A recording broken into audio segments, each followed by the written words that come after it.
Bonjour à tous et merci d'être avec nous à la une de l'actualité économique. De nouvelles sanctions en préparation contre la Russie. L'Union européenne s'apprête à renoncer à son premier fournisseur de produits pétroliers avec l'arrêt de l'ensemble des importations de pétrole russe d'ici à la fin de l'année. Ce délai se justifie par la nécessité de trouver des alternatives d'approvisionnement et la tâche est plus ou moins difficile en fonction de la dépendance des pays. La Finlande, la Slovaquie, la Hongrie et la Bulgarie importent ainsi près de 75% de leur pétrole de Russie.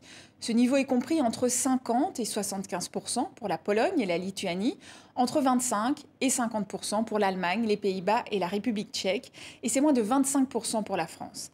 Cette décision d'embargo de la Commission sur le pétrole russe doit encore être soumise à la validation des États membres.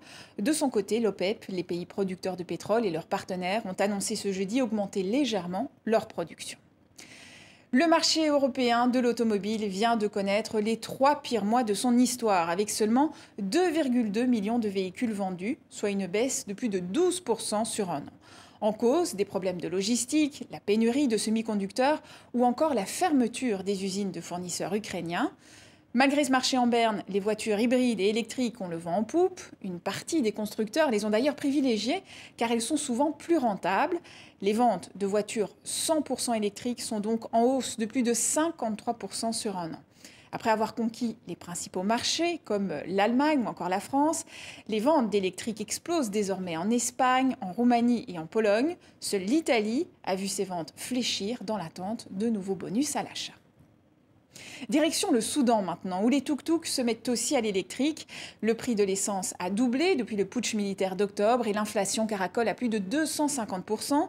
C'est donc une alternative précieuse aux véhicules à essence dans ce pays où les transports publics sont quasi inexistants. Même les coupures d'électricité ont été prévues. Les coupures d'électricité risquent d'affecter nos produits, car cela empêchera les conducteurs de recharger leurs véhicules. Nous avons donc installé un système de panneaux solaires pour le tuk-tuk. Il permet d'augmenter la distance parcourue de 50%. TikTok va partager ses revenus publicitaires avec les créateurs les plus influents de sa plateforme. Il faut savoir que les autres grands réseaux sociaux proposant de la vidéo comme YouTube, Instagram ou Snapchat ont déjà mis en place depuis longtemps des systèmes de partage des revenus plus ou moins favorables et cette rémunération s'ajoute aux partenariats avec les marques que les influenceurs négocient. Mais TikTok, qui verse depuis peu un peu d'argent à ses créateurs, n'appliquerait pas les mêmes règles. Plusieurs stars du réseau se sont d'ailleurs récemment offusquées des sommes dérisoires selon eux perçues pour leurs vidéos, bien que celles-ci comptabiliseraient parfois des millions de vues. Le appel semble donc avoir été entendu par le réseau social qui compte faire évoluer les règles de monétisation des contenus. TikTok est l'une des applications les plus populaires du moment, notamment chez les jeunes, avec plus d'1 milliard d'utilisateurs par mois. Et c'est la fin de ce journal de l'économie. Merci à vous pour votre fidélité. Excellente suite de programme sur TV5 Monde.